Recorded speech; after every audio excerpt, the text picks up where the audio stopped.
Today, we're doing something a little different. We're going to take a huge, controversial plot twist from a super popular anime and see what happens when we let 3 different AIs dissect it.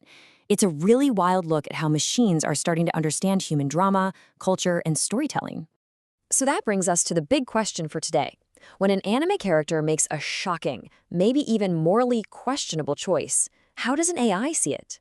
Are we just going to get a cold, hard calculation, or is it something more?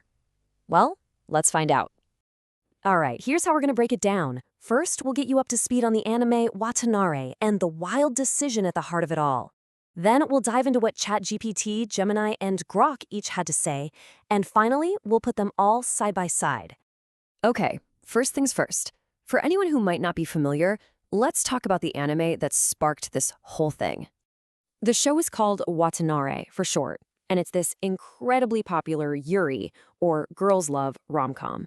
It's all about our main character, a high school girl named Renako Amari, who finds herself in, the ultimate rom-com problem. She's stuck in a love triangle with her 2 best friends, the fiery Mai and the super sweet Ajisai. And let's be clear, this show is a huge deal. The original light novel series has sold over 500,000 copies. That means there are hundreds of thousands of fans out there who are super invested in this story and what choice Renako is going to make. Which leads us right to the moment that basically set the internet on fire. The one event that split the entire fanbase and honestly made it the perfect test for our AI critics, Renako's shocking declaration. So, here's the situation. Renako gets these incredibly emotional love confessions from both Mai and Ajisai-san, but the stakes are just impossibly high. She finds out that if she chooses Mai, Ajisai-san, being the completely selfless person she is, plans to just quietly move to France to get out of everyone's way. I mean, talk about a no-win situation, right? And these 2 confessions couldn't be more different. On one hand, you have Mai's love, which is fierce and possessive, like, I need you to be with you. Then you have Ajizi-san's love, which is so deep and self-sacrificing that she's literally willing to give up her own happiness. So, how on earth do you choose? Well, Renako's answer was to not choose. Instead, she gets up in front of everyone and just declares, I'll date Ajisai-san and I'll date Mai too. A public declaration that she's going to date both of them. And that is the moment we gave to our AIs. So how did our first AI analyst react to that bombshell? Let's kick things off with ChatGPT, which gave us a really structural and ethical breakdown. ChatGPT really deconstructed this whole thing. It saw the decision as a bold move from a storytelling perspective, a way to totally sidestep the predictable ending where one person wins and the other loses. Ethically, it made a pretty interesting point. Since she said it publicly, it's not really cheating. It's an attempt at consensual polyamory. And character-wise, ChatGPT saw it as growth. Renako's finally stepping up and taking responsibility instead of just avoiding her feelings. So the bottom line for ChatGPT was pretty clinical. It called this a bold move designed to be controversial. It basically saw this as a very calculated writing choice, one that was meant to get people talking and push the story somewhere totally new. Okay, next up is Gemini. And let me tell you, it had a completely different take. It wasn't focused on plot mechanics at all.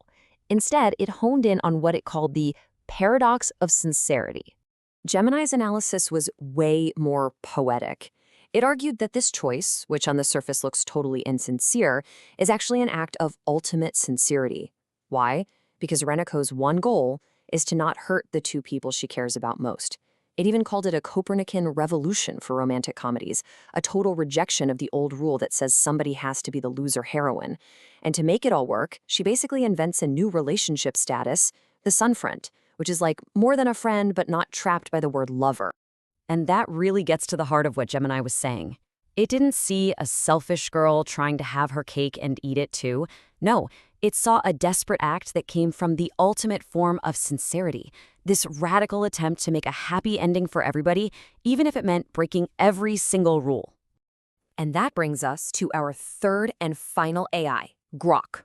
Now, Grok took an even bigger step back. It didn't just look at the story itself. It analyzed the decision based on the wider world of anime culture. Grok's analysis feels very academic. It immediately flagged this as a Yuri genre take on the classic harem trope you often see in shows aimed at guys. It was quick to point out that, hey, this is a fictional choice made to explore complex ideas, not a real-life moral guide. And it connected it to a bigger trend in anime right now, where more shows are exploring non-traditional relationships, even name-dropping another series, Kanoja mo Kanoja. So Grok's final take is almost detached, you know?